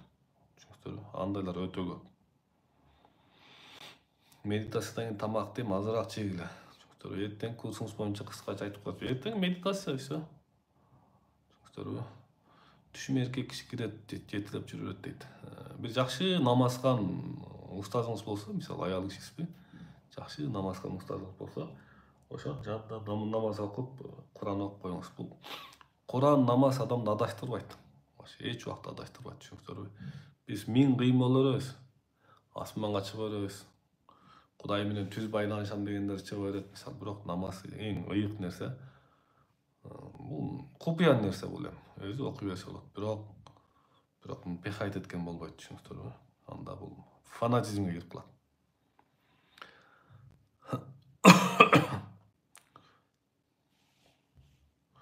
Мен түшүмө жылан көп кирчү эле, уктагандан коркчу элем, ошол жоголду дейт, түшүнүңүздөрбү? Финансовый блоктор кетет, бизде келип байып кеткендер өтө көп. Байып кеткен анткени себеби адамда жаман ой кеткенде адамга ырыскы келип баштайт, түшүнүңүздөрбү? Могу биздин жаман ой Кудайдан келген ырыскыны мана жеп иштейт. Өмүрбек байке дем салганды билесизби дейт. Биз дем салбай эле дем салып коебуз, түшүнүңүзбү? Ушул жерден бизди көрүп отурганыңардын өзү чоң нерсе. Түшүнгөн кишиге. Биздин могу сабактарыбызды көргөн нерсе чоң нерсе. Биздин могу YouTube каналдагы, могу Instagram каналдагы сабактарды көрсөңөр, ошол жактан мышление өзгөрөт, түшүнүңүзбү? Адам мышление өзгөргөндө эле бүттү. Ден соолук келип баштайт адамга. Эго аябай күчтүү, кантип жоготсом болот дейт. Служение кылыш керек. Кантип служение кылыш керек? Бир эфирге эмеге чыгып койсоңуз болот бир. Эгер даяр болсоңуз, түшүнүңүзбү? Дагы айтам, даяр болсоңуз, личный разбор алып койсоңуз болуп кетет.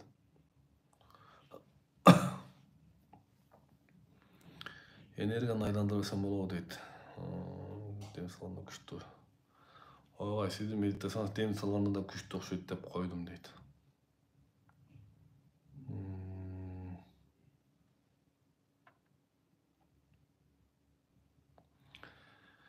Мен медитация кылганда ичи катат. Сиз айтып кеттиңиз дейт. Могу жер менен болгон байланыш үзүлгөндө адам ичи катып баштайт, түшүнүңүздөрбү? Жер менен болгон байланыш чыңдаган, түшүнүңүзбү? Жер менен болгон байланышты чыңдаганда ичи катуу кетип баштайт. Ошон үчүн могу басуу техникасын көбүрөөк басыңыз. Басуу техникасында бүт тапан ишет. Тапан жер менен болгон байланыш аябай жакшы түзүлөт. Жер менен байланыш түзүлгөндө адамдын организминде энергия генерация болуп баштайт, түшүнүңүздөрбү? Генерация болуп баштайт. Касиетиңиз күчтүү экен дейт. Медитация аркылуу медитация болуп көрбөгөнү артат, түшүнүңүздөрбү? Болуп көрбөгөнү артат. Басуу техникасын кошкондо. Астафирулла, Алладан бийик сурай бербейле дейт. Ширк болот дейт. Туура айтасыз. Алла ыраазы болсун сизге.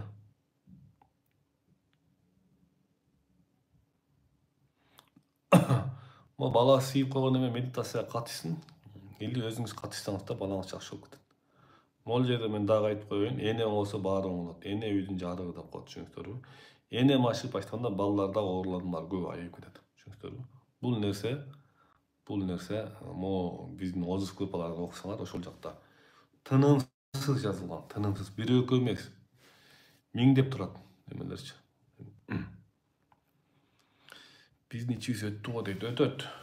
Үйдөгү бир эле апа жасап койсо, күйөөсүнүн дагы, балдардын да, кыздардын да, тетиги Америкадагы кыздардын да, балдардын да иштери өтүп баштайт. Эмнеге дегенде, эненин жүрөгү тазаланганда балдар тазаланып баштайт, түшүнүңүздөрбү? Бирок энени сен тазаласаң, биз тазаландыбыз дебегиле. Бул вообще туура эмес.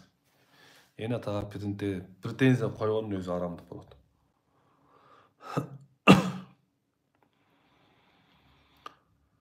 Медитация эмнеге кетпейт, мен да ошондой болуп жатат дейт. Өмүрбек ага, медитация эмнеге кетпейт, мен да ошондой болуп жатат дейт. Адамда арамдык көп болсо, кылган ишиң туура эмес болсо, медитация кетпей калышы мүмкүн, түшүнүңүздөрбү? Адамдын акысын жеп койсо, атаңдын эмесинен калсаң, азыр көп эң баш катындар көбөйүп кетти. Өздөрүнчө эле асмандашып эле кичине акча таап алышкан. Анан карым катташты унутуп коет. Күйөөсүн эр ордуна көрбөйт, күйөөсүнүн туугандарын, эне атасын сыйлабайт. Бул Кудайга келген иш, Кудайга каршы келген иш, түшүнүңүздөрбү? Ошондо даже сен күйөөңдү сыйлабасаң, сенин могу жараткан менен болгон байланыш үзүлүп калат. Сен мисалы эң жөнөкөй нерсе, сен атаңды сыйлай албасаң деле, атаң бир келесо кечирип койгула, могу туура эмес ойлоп алам. Сен алкаш болсо деле, сен ошону кабыл ала албасаң, кабыл ала албасаң, жараткан менен болгон байланыш үзүлүп калат. Адамда жараткан менен болгон байланыш үзүлүп калганда денеде трансформация кетпей калат. Түшүнүңүздөрбү? Трансформация кетпей калат. Түшүнүңүздөрбү? Ошон үчүн могу өзүнчө эле чакчалаңдай бербей, кыргызда бир жакшы сөз бар. Алтын баштуу аялдан дейт, бака баштуу эр артык дейт, түшүнүңүздөрбү? Ошону сыйлап, урматтай алганыңарда, силерге жараткан Алла Таалам тиякта пардасын ачып берет. Ошондо силерде медитация кетип баштайт, түшүнүңүздөрбү? Ошондо басканыңар болуп баштайт, бол дегениңер болуп баштайт, тол дегениңер толуп баштайт. Түшүнүңүздөрбү? Анан өзүнчө эле бир кыйын болуп эле, өзүнчө эле баягы күйөөм тупой. Өткөндө бир кыз чалыптыр мага. Күйөөм ушундай оңолсун деп атам, анан мындай, анан тигиндей деп. Анан видеозвонок иштетти, видеозвонок иштетти эле. Айттым, көкмө окшой өзүң оңоч, күйөөңдү эмне кыласың дедим. Көрсө бакыш күйөөсү жанында отуруптур. Эмне кыласың? Могу күйөөмдү оңойм деген өзү арамдык, түшүндүң? Сен Кудайдын ролун кээ болуп атпайсыңбы? Ошон үчүн могул жерден өзүнчө эле кыйын боло бербей эле өзүңөрчө эле. Түшүнүңүздөрбү? Мен личный разбор алганда Дубайда кыздын температура болду дейт. Бул личный разбор укмуш го.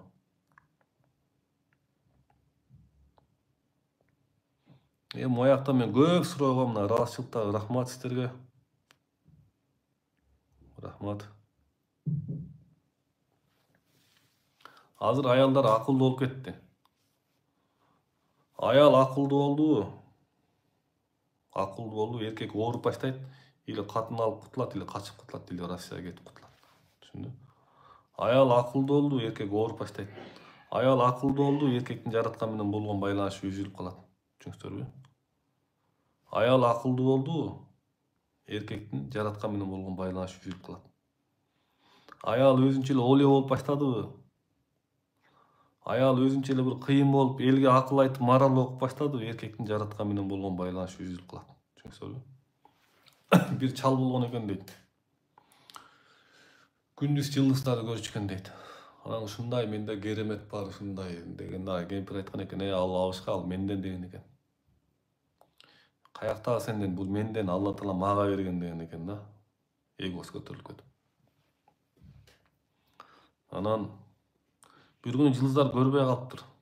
Көрсө баягы кемпири байкуш капы болуп калган экен дейт.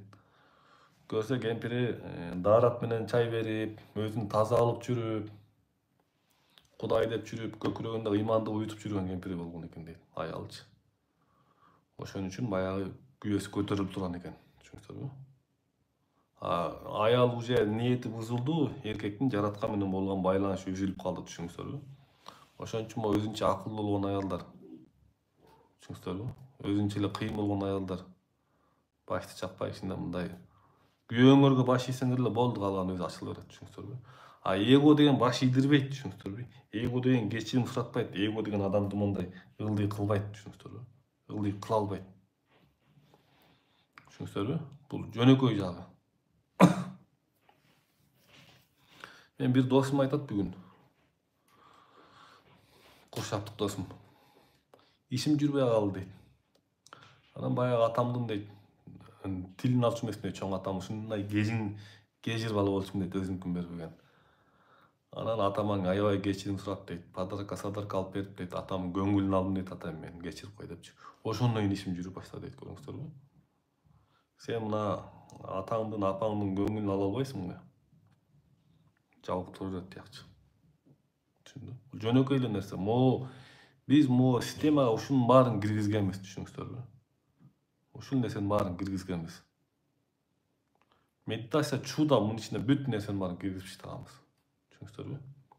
Ошон үчүн башты чагы өзүнчө эле акылдуу боло бербөй эле. Акылдуу болбой жөн эле мындай туруп калсаңар, биз эркектер өзүбүз акыл сурайбыз. Түшүңүздөрбү? Аял кишиден.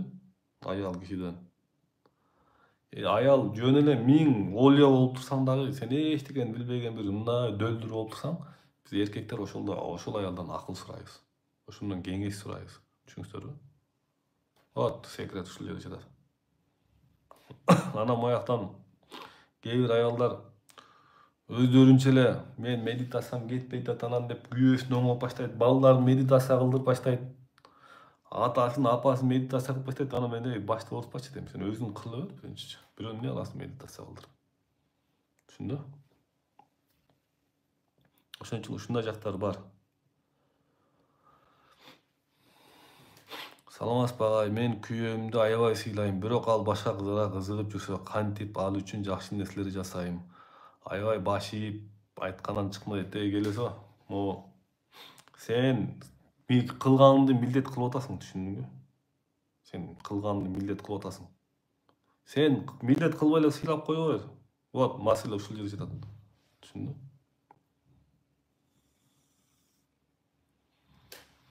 Сен милдет кылганыңды, жасаганыңды сыйлайм дегендин өзү туура эмес. Сен сыйлап кое бер, бүттү, эч ким көрбөсүн аны. Кылып кое бер, өзүң көрбөсүн. Аялыңды сыйлап кое бер. Туура эмес кылып атып, ал өзү жооп берет. Түшүндүңөрбү? Кээ бирлер бар. Ичи арамдар мындай да. Силер муну түшүнбөйсүңөр азырчы. Экинчи курста котур таш деген тема бар. Ошондо бул кеңири берилет. Кээ бирлер бар, бизге келишет, мына мен күйөөгө тийдим дейт. Кайненемди аябай сыйлап жүрдүм дейт. Кайнатамды сыйлап жүрдүм дейт. Анын аябай байыды дейт, мындай болду, тигиндей болду дейт, эми акмак дейт, мен ошо сыйымды билбей дейт. Көрдүңбү? Сен сыйыңды сен милдет кылып сыйлап жүргөн үчүн сага обратный эффект болду. Түшүндү? Милдет кылганың үчүн обратный нерсе болду. Вот, маселе ушул жерде жатат. Түшүндү? Сен кылып кое бер, болду, сен ар жагын ойлонбой эле кой. Түшүндү? Кылып кое бер болду, башта урутпай калганчы. Кээ бир эркектер, балдар келет. Мен аялымды ушундай эчкиден кем кылбай бактым эле, сыйладым эле. Ушундай сонун кылдым эле, эми акмак мени укпай атат дейт. Сен ичинде арамдык милдетиң жатабы? Ичинде ушу кийим алып берсең дагы, сыйласаң да милдетиң жатабы сенин ичиңдечи? Сен Кудайдын алдында унутуп кое бер, болду. Унутуп кое бер.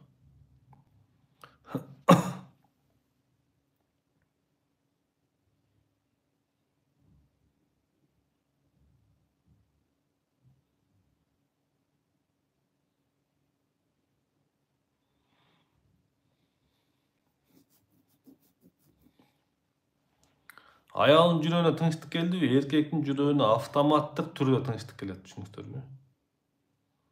Аялдын жүрөгүнө тынчтык келдиби? Эркектин жүрөгүнө автоматтык түрдө тынчтык келет. Вот маселе ушул жерде жатат, түшүнүңүздөрбү? Автоматтык түрдө, мен кайда айтып атам. Сен ичиңде арамдык болуп туруп жөн эле мындай күйөөңө жылмайып жакшы мамиле кылып бересиң, ичиң күйөөң жини келе берет бер жактанчы. Жини келип эле сөгүнө берет. Күйөөң жини келип атабы, сөгүнүп атабы, сенин ичиңде арамдык бар. Түшүндүңбү?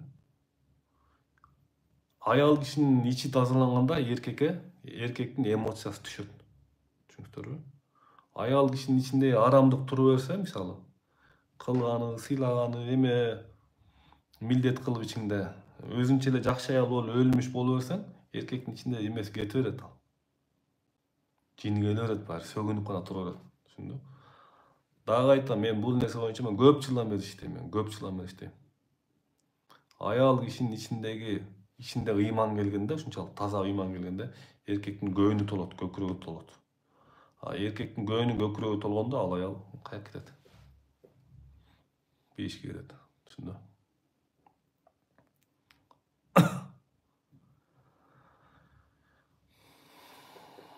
Эркек алып берген милдет кыла берсечи кечке эле дейт, сага берип жатам дейт. Эми милдет кылса өзүнө кылат да. Кудай сактасын. Милдет кылса өзүнө кылат.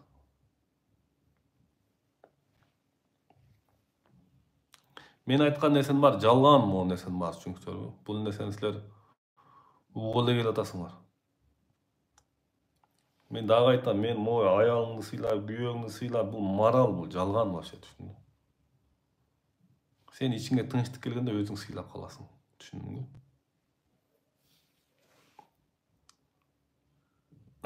Кээ бирлер бар. Мен жакшы күйөөгө тисем ушундай жакшы аял болуп берем дейт. Бул ичиңде арамдыгың сен жакшы аял болуп бергениң, түшүндүңбү? Сен оюң болот аял, оюң. Мен жакшы балага тисем, ичимде бир жакшынакай аял болуп берем депчи. Көп кыздарда ушундай тура эмес түшүнүк кирип калыптыр. Күйөөгө тийгенче жыргабаш керек, күлбаш керек, ойнобаш керек. Сен жыргадың, күлдүң, ойнодуң, сен ошончолук негатив чогулттуң. Бул Куранда айтылат. Биз дейт эч убакта ыймандуулар менен ыймансыздарды кошпойбуз деген жери бар. Сен өзүң арамдыкка баттың, мисалы. Арамдыкка баткандан кийин Алла Таалам Куранда айтылып атат. Куранда. Биз ыймандуулар менен ыймансыздарды кошпойбуз деген жери бар. Анан сен арамга батып турсаң, анан жакшы күйөөгө каяктан тие аласың? Өзүңө окшогон күйөөгө тиесиң да. Түшүндү? Ошон үчүн могул жерде мен акыл айткан бесполезно, тажайсыңар, түшүнүңүздөрбү? Мен аялыңды сыйла, күйөөңдү сыйла, йырымда бул нерсенин баары, тажайсыңар. Просто медитация кылгыла болду. Бирок билип койсоңор жакшы. Түшүнүңүздөрбү?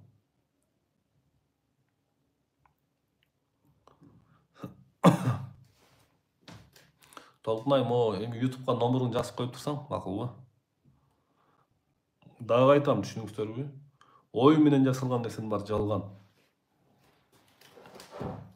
Кызыкчылык болгон үчүн дос жалган нерсе, түшүнүңүздөрбү? Мен бир балдар менен дос болсом айтам, сен дос болсоң от души дос бол, мен кандай болсом ошондой дос бол дейм. Мен кызыкчылык үчүн бирөө менен вообще дос болгон эмесмин. Мен кызыкчылык үчүн, бирөөнүн байлыгы үчүн, бийлиги үчүн вообще мамиле кылган эмесмин. Мен Кудай сактасын, эми жаш кезде болсо болгондур. Анча-мынча. Кызыкчылык үчүн, мисалы, бул байып атат. Бул бийликте турат ошонун кереги тийсин дегендин өзү арамдык. Түшүндүңүзбү?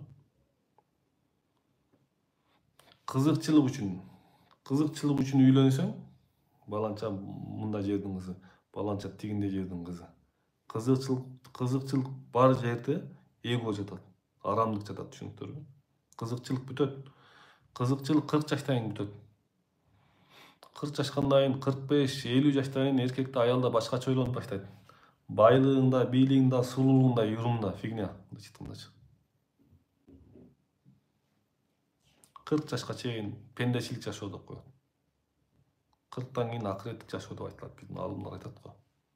40 жаштан кийин адам өзүнчө эле бир акыретти ойлонуп баштайт. Балдарын чоңоёт, кыздарын чоңоёт. Түшүнүңүздөрбү?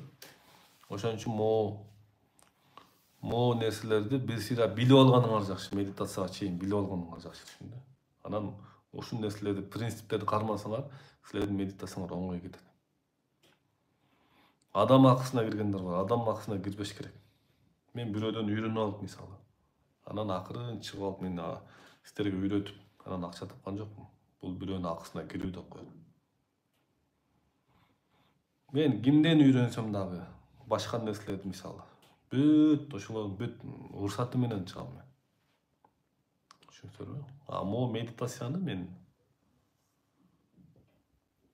мисалы мен духовный устазым медитациянын жөнүндө түшүнүк жок болчу. Мен духовный устазым болбосо, мен могу жерде мончалык эффекти кетмек эмес. Түшүнүңүздөрбү? Раматылык менин духовный устазым өтүп кетти. Менин медитация боюнча да устаздарым бар. Бирок алар мага духовносту үйрөткөн эмес. Түшүнүңүздөрбү? Алар техниканы үйрөткөн кээ устаздарым. Техниканы үйрөткөн. Бирок духовность боюнча түшүнүк жок болчу. Түшүнүңүздөрбү? Анан ушул нерсенин баарын кураштырып келдик.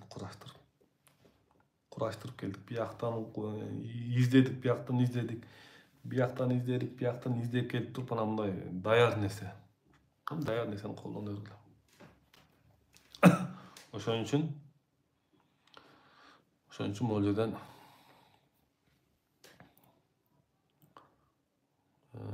бата менен көгөрөт деп коет да. Мен духовный устазымдын 8 жыл кызмат кылдым. 5 жыл дайыма жанында жүрдүм. Түшүндү? Ошон үчүн мен могу сүйлөп аткандарым жалган, мондайдан эл тажаган азыр, түшүндү? Атаңды сыйла, апаңды сыйла, мындай тигинде, анан жакшына бол деген тажаган эл, тажаган. Мен дагы айтам, мен айтканым туура эмес, мен айла жоктон марал окуттум силерге. Түшүнүңүздөрбү? Марал менен адам оңолбойт азыр мен. Мисалы, күйөөңдү сыйла, мындай сыйла деп кое берем, ошол убакта сыйлаш керек турбайбы деген ой келет. Эртең эле унутуп каласың аны.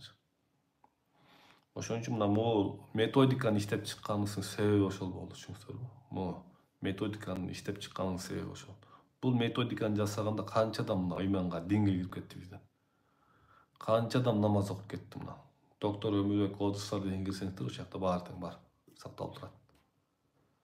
Канчалаган адам орозо кармап кетти. Канчалаган адамдар ажырашкандар жарашты. Урушуп аткандар жарашты. Түшүнүңүздөрбү? Ошон үчүн могу методиканын ичине баардык нерсе кирген. Мен могу айла жоктон сүйлөйм, просто айла жоктон сүйлөйм, түшүнүңүздөрбү? Ошон үчүн ушундай жактар да бар да. Просто айла жоктон сүйлөйсүң.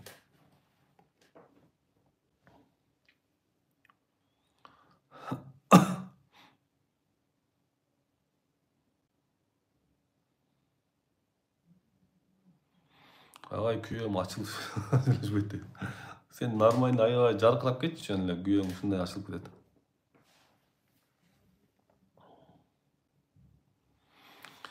Кызым иштеп эле жүрөт, турмушка чыкпай, медитацияга катышсак бакыт ачылат бекен дейт. Могу кыздарды, балдарды эне аталар өзүбүз байлап коет экенбиз. Түшүнүңүздөрбү? Оюбуз менен нормально жигитке тийишиң керек.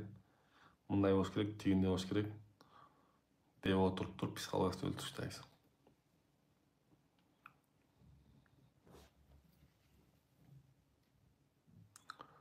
Ошон үчүн урматтуу катышчылар, баарыңыздарга рахмат. Уже саат канча болуп калды уже? 8'e кирген эме, 9, 10, 10:30, уже 2,5 саат болуп кетиптир мына. Түшүнүңүздөрбү? Ошон үчүн жалган бул нерсе, мен айткан нерсем баары жалган. Түшүнүңүздөрбү? Чындык бул через иш аркылуу, через практика аркылуу келет. Түшүнүңүздөрбү? Через практика аркылуу адам оңолот. Түшүнүңүздөрбү?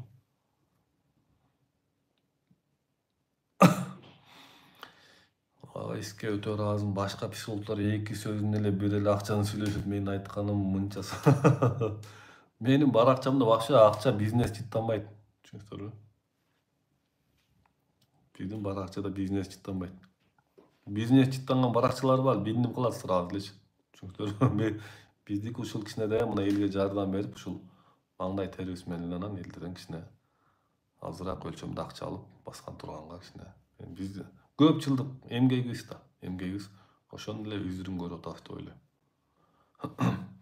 Анан жок жерден чыга калып туруп эле бир Россияга барып, Казакстанга барып, биякка бара калып эле бир программаны сатып алып эле или бир квантовый психологияга сатып алып туруп эле мен сиздердин башыңызда да айланып турган жок. Андай нерсе жок менде, түшүнүңүздөрбү? Андай нерсе жаман алчы, жаман. Мен өзүм даяр эмес болсом, квантовый ар жактан бир эмесин окуп келе калдым деп коеюн. Бияктан дагы бир психологияны окуп келе калдым деп коеюн, бир жума, бир 2 ай, 3 ай. Анан келип алып туруп акча жазсам, мына обратный эффект страшный, жаман нерсе. Мен устазым 5 жыл акча алдырган эмес.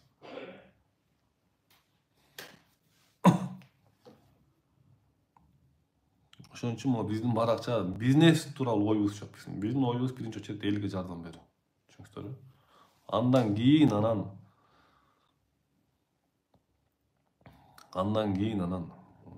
иштеген эмебизди алабыз. Түшүнүңүздөрбү? Мен эле продюсерлерди жалдасам болот азырчы. Толтура продюсерлер кайрылышат бизге. Агай давай баракчаңызды көтөрүп берели. Агай давай масштабка чыгаралы. Агай моундай алалы, давай моундай алалы дейт. Мына мен жеримде жөнөкөй эле баарыктан Кудайга шүгүр. Эч жакка чыкпаган эле үйдө турган эле. Апалар жөнөкөй эле бирөөнүн жакшынакай аялы.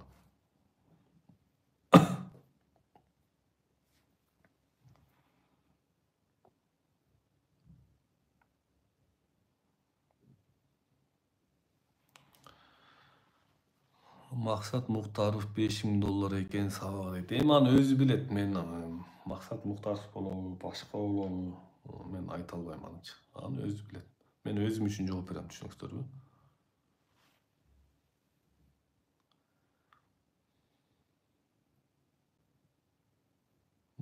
Биз өзүбүз үчүн жооп беребиз, түшүнүңүздөрбү? Мен 40 потоктун 4 айдан көзүн жашап берет, медитация отурганда сизге чоңураак ачылат дейт. Эми көзүңүз эмесе бир кыргызча да кылып коюңуз, жанагы көз ооруса жанагы ырым-жырымын кылып коюңуз. Жанагы кызыл чайды демдеп туруп көздү жууп коет экен, мисалы тузду суу менен да жууп коет экен, ошол нерселерди колдонуп коюңуз. Кыргызчылык сөзсүз керек өзүчө.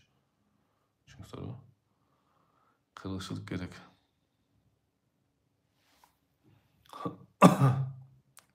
Ошол урматтуу аяктан дагы бирөө жазып атат, сиз кимсиз дейт. Мен психологмун, көп жыл 2008'den баштап могу Жалал Абад курортунда элдерге гимнастика үйрөтүп келем.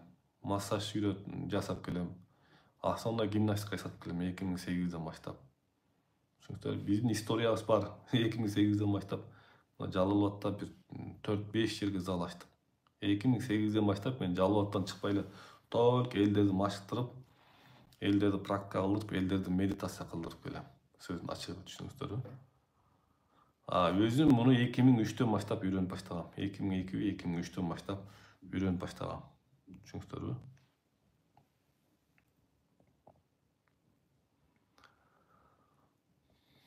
Агай кредит алып карызга кирип кеткендер. Эми бул илим адам менен сүйлөшүп койгула могу. Анан ошондон кийин аны эме кылса алат, түшүнүңүздөрбү? Мисалы могу эме боюнча Давлатов мисалы. Давлатов могу акча системасын, карыз, марыз системасын жакшы койгон. Ошондон бир билим алып койгула. Неге дегенде, Чымчыкты сойсо да касапчы сойсун дейт. Давлатов тажик болобу, өзбек болобу, татар болобу, украин болобу, орус болобу, мен ким илим билим берсе ошондон үйрөнө берем менчи. Түшүнүңүздөрбү? Биз адамдарды бул казак экен, бул орус экен деп мен бөлгөндөн Кудай сактасын. Бирок ар бир элибиздин, ар бир адамдын, ар бир улуттун өз мамлекети бар. Биздин да мамлекетибиз бар. Ошол мамлекетибизди биринчи орунга коюшубуз керек. Айрымга эме түй тала түйбөй. Жүрөк оорудан стенд болбой калыптыр дейт. Эми бир врач менен эметип коюңуз, кеңешип коюңуз, бирок жүрөк оорудан жакшы болгондор өтө көп. Жакшы болгондор өтө көп, түшүнүңүздөрбү? Агай бир суроо, үйдө бир жиддиом абысындарына канча жакшылык кылса деле бир жакка барса жүр дебейт, эмне себептен ошентишет дейт. Сен күтүп алатасың, түшүнүп, сен вообще күтпө. Адамды күтүү талкалайт. Биз күтөбүз, келинибизден жакшы чай, келинибизден күтөбүз, балабыздан күтөбүз, аялыбыздан күтөбүз, кайненебизден күтөбүз, кайнатабыздан күтөбүз, кайненеңерден күтөсүңөр. Күтүү бар жерде Кудай жок, түшүнүңүздөрбү? Адам күтүүдө турганда эгүүдө турган болот. Сен ошол күткөн убакта байкап калдыңбы, сен желмобуздай болуп күтүп атканын байкап калдыңбы, астагфирлах десең, Кудай десең, күтүү эмес чачырап кетет. Күтүү, баягы эгонун күтүү күчү чачырап кеткенде адамга жарык келет. Жарык келгенде ошол урмат сыйдын үстүндө болуп калат. Түшүнүңүздөрбү?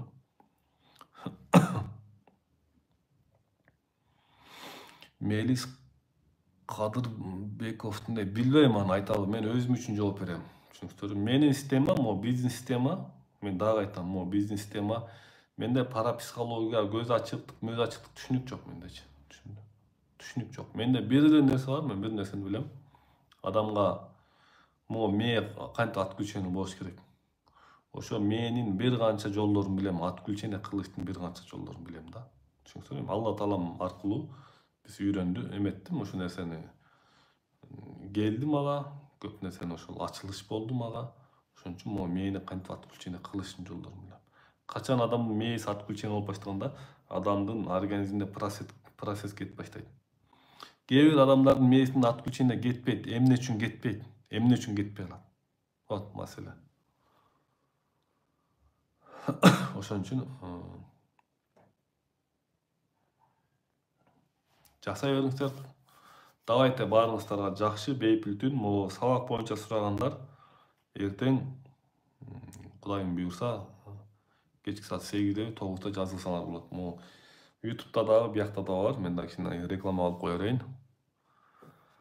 Мояка YouTube'га